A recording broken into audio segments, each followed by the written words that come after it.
मैं सलोनी नांदे और आप देख रहे हैं केसरी उजाला न्यूज। कांग्रेस नेता विजय वडेट्टीवार को गढ़चिरौली जिला अस्पताल के कुप्रबंधन और जनता को होने वाली असुविधाओं के बारे में लगातार कई जानकारी मिल रही थी।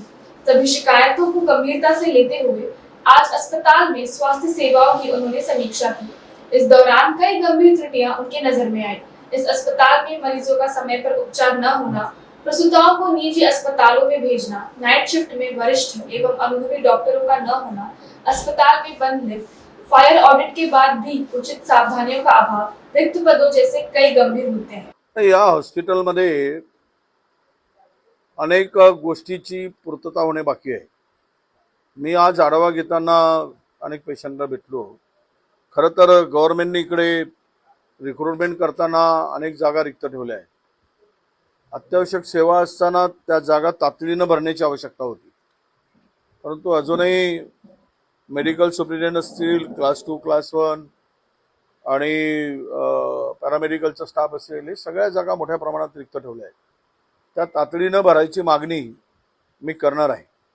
आणि काही त्रुट्या मला आढळून आल्या। याच्यामध्ये अद्यापही पैसे देऊन, आमचं सरकार होतं त्यावेळेस आम्ही पैसे दिले, परंतु फायर ब्रिगेडची व्यवस्था अद्यापही झाली नाही, फायर सिस्टीमची व्यवस्था झाली नाही। आपण त्यासाठी पैसे दिले, फायर ऑडिट झाला होता आणि आजही ते काम पूर्ण झालेलं नाही। उद्या जर काही अनुचित प्रकार झाला दुर्दैवानं, तर त्याला जबाबदारी कोणावर फिक्स करायची। इथले लिफ्ट बंद आहेत।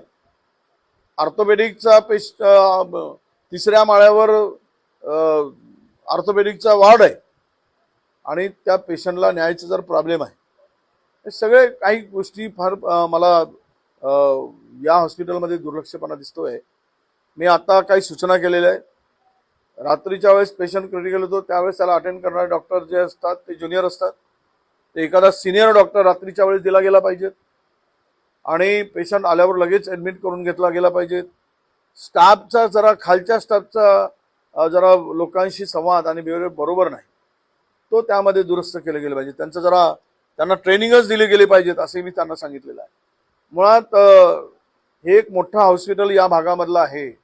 चंद्रपूरच्या सीमेवरील आणि गडचिरोली जिल्ह्यातील सर्व पेशंट या हॉस्पिटलमध्ये येतात आणि एकूणच परिस्थिती या ठिकाणी शासनाचं दुर्लक्ष, रिक्त जागांचा अभाव, वेळेत काम पूर्ण न होणं, अशा अनेक त्रुटी आहेत।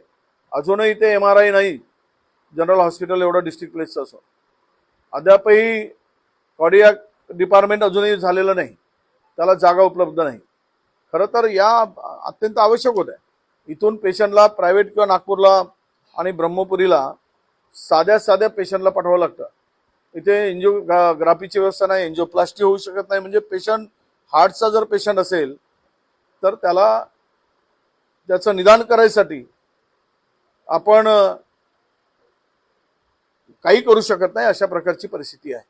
या सगळ्या गोष्टीचा आढावा घेतलाय। काही गोष्टी मी शासनाला पत्र लिहून कळवणार आहे। विधानसभेतही काही विषय आम्ही मांडू आणि या हॉस्पिटलचे ज्या काही त्रुटी आहेत त्या दूर करण्याचा प्रयत्न करू।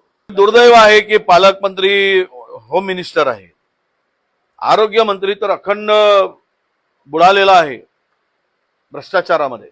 अखंड अनेक आरोप, मोठमोठे गंभीर आरोप त्यांच्यावर आहेत। ते विषय मागे निघालेत, पुढे निघणार आहे।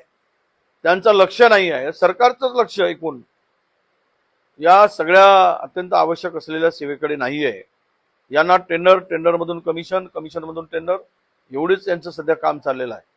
एकमेकावर आरोप करणं, आता सत्तेसाठी वाटेल ते अशा प्रकारचा याचा धंदा सुरू आहे। आम्ही घेऊ, काही विषय आमच्या लक्षात गंभीर आलेले आहेत, ते मांडू आम्ही।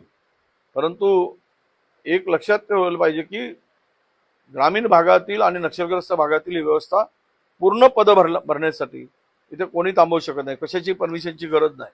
मंत्र्यांनी आपल्या अधिकारात ही सगळी पदं भरावी, नाहीतर ट्रान्सफर करून न्यावी दुसरीकडून, पण यामध्ये एकही पद रिक्त राहणार नाही, यासाठी मी मागणी करेन। आता ग्रामीण भागातील सुद्धा रिक्त पदं खूप मोठ्या प्रमाणात आहेत। तुम्हाला RH पासून PSC पासून RH पर्यंत हीच यंत्रणा जी आहे ती बळकट करण्याची आवश्यकता आहे, तीच कमकुवत झाली आहे।